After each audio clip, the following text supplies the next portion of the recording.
Bonjour à tous, Vivo a frappé fort avant l'été en dévoilant un téléphone presque totalement borderless, le fameux Nex S.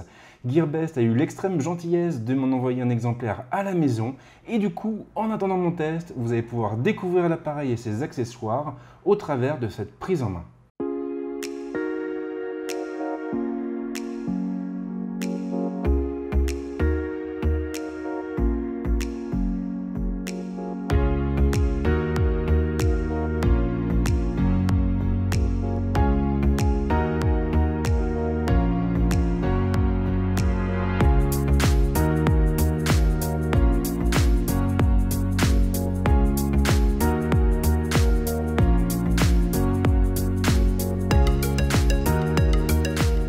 Et dans cette vidéo, nous allons surtout nous focaliser sur le packaging de l'appareil, sur ses principaux accessoires, et puis ensuite, on enchaînera avec son design et son ergonomie. Bien sûr, le test ira beaucoup plus loin et il sera mis en ligne d'ici une quinzaine de jours environ. Mais avant d'aller plus loin, on attaque directement avec le déballage de la bête.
Voilà donc pour la boîte et ce qu'elle renferme, mais ce qui vous intéresse, vous, c'est bien entendu le terminal et justement, le moment est venu de nous pencher sur son design et son ergonomie. Le Vivo Nex S est assez lourd en main, c'est indéniable, mais ses finitions sont aussi très impressionnantes.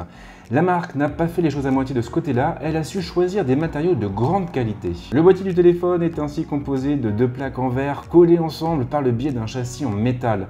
Les bords de l'armature sont légèrement bombés pour offrir la meilleure préhension possible. La plaque arrière n'est pas totalement lisse, elle a en effet été gravée avec une multitude de points. Fait intéressant, Vivo a recouvert le tout avec un film protecteur afin d'éviter les rayures. L'ergonomie est franchement bien pensée.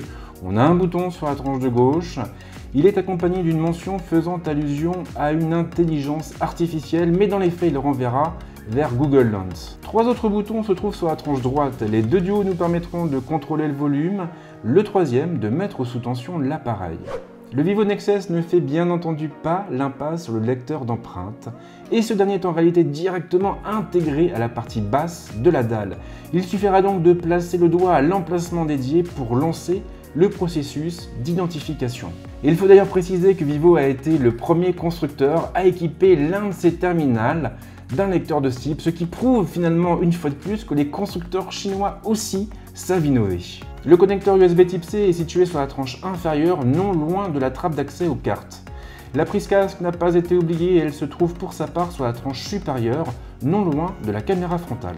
Le module photo arrière comporte deux capteurs et deux optiques placées sur un axe vertical. Les pièces ne ressortent pas de la coque comme sur d'autres appareils et elles se font totalement dedans. L'écran est franchement immense et les bordures placées autour de la dalle sont presque inexistantes. Vivo a gardé un menton large de 3 mm en bas, mais les autres bordures n'excèdent pas les 2 mm et il faut avouer que c'est vraiment bluffant.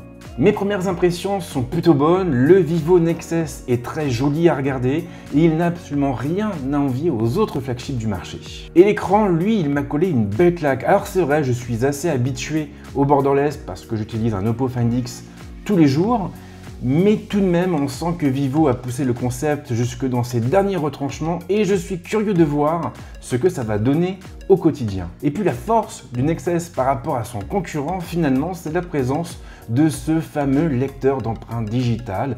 Il est directement intégré à la dalle et d'après mes premiers tests, il se trouve plutôt réactif. Pour le reste, eh bien, il faudra attendre mon test pour savoir tout ce que je pense du téléphone. Et en attendant, bien sûr, vous pouvez toujours lâcher un petit like ou vous abonner à la chaîne. Et surtout, s'il y a des points que vous voulez qu'on évoque dans le test, il ne faut pas hésiter à lâcher un petit commentaire. J'en tiendrai compte. Bref, je m'arrête là et je vous souhaite bien entendu de passer une très bonne semaine. Ciao!